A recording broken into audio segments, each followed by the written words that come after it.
ল'ৰাটো শুই আছে, মই এইটো কিনাৰত শুই আছোঁ আৰু মানুহজন ইয়াত শুই আছে। তাৰপিছত আমি শুওঁতেতো একো ক'ব নোৱাৰোঁ ন, চবেই হেৰি টোপনিত একো ক'ব নোৱাৰে।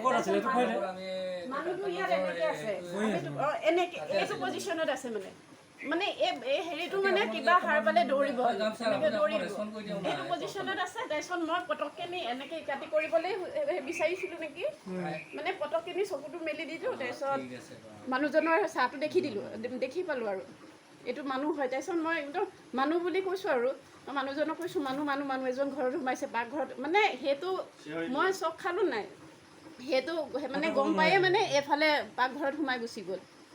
তাৰ পাকঘৰত সোমাই গুচি গ'ল, মানুহজনে চিঞৰিছে, একো হেৰি ধৰিব নোৱাৰিলে, মানুহজনে নেদেখিলে, মইহে ধৰিলোঁ বাৰু, দেখিলোঁ বাৰু। তাৰপিছত মই ভাবিলোঁ কি পাকঘৰত ইয়াত দৰ্জা আছে, তাৰপিছত এইফালে দৰ্জা আছে, এইফালেতো বন্ধ।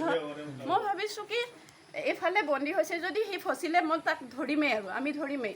আমাৰ হাতত হাথিয়াৰ নাই, পাকঘৰত দা কটাৰীবোৰ আছিলে, আমাক এটেক কৰিব বুলি আমি কৰিছোঁ আৰু ইয়াত হাথিয়াৰ ল'ব দিছোঁ। মই মানুহজনকো ধৰিছোঁ, এইফালে নাযাবা, এটেক কৰিব, আমাক মাৰি থৈ যাব কিবা কিবি। তাৰপিছত এই ফ্ৰণ্ট ছাইডৰ মানুহজনক ফোন কৰি মই মাতিছোঁ, দাদা আহক, এইফালে চোৰ আহিছে, মানুহ আহিছে, পাকঘৰত সোমাইছে।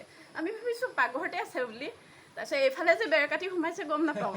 পিছতহে মই মানে পিছত মানুহ আহিছে, চাইছোঁ এইফালে মানুহ নাই, কৈছে। মই কৈছোঁ আৰে মইতো মানুহ দেখিছিলোঁ, থাকিব লাগে। তাৰপিছত চাইছোঁ বেৰখন এনেকৈ মেল খাই আছে, মানে সেইফালে পাৰ হৈ গুচি গ'ল।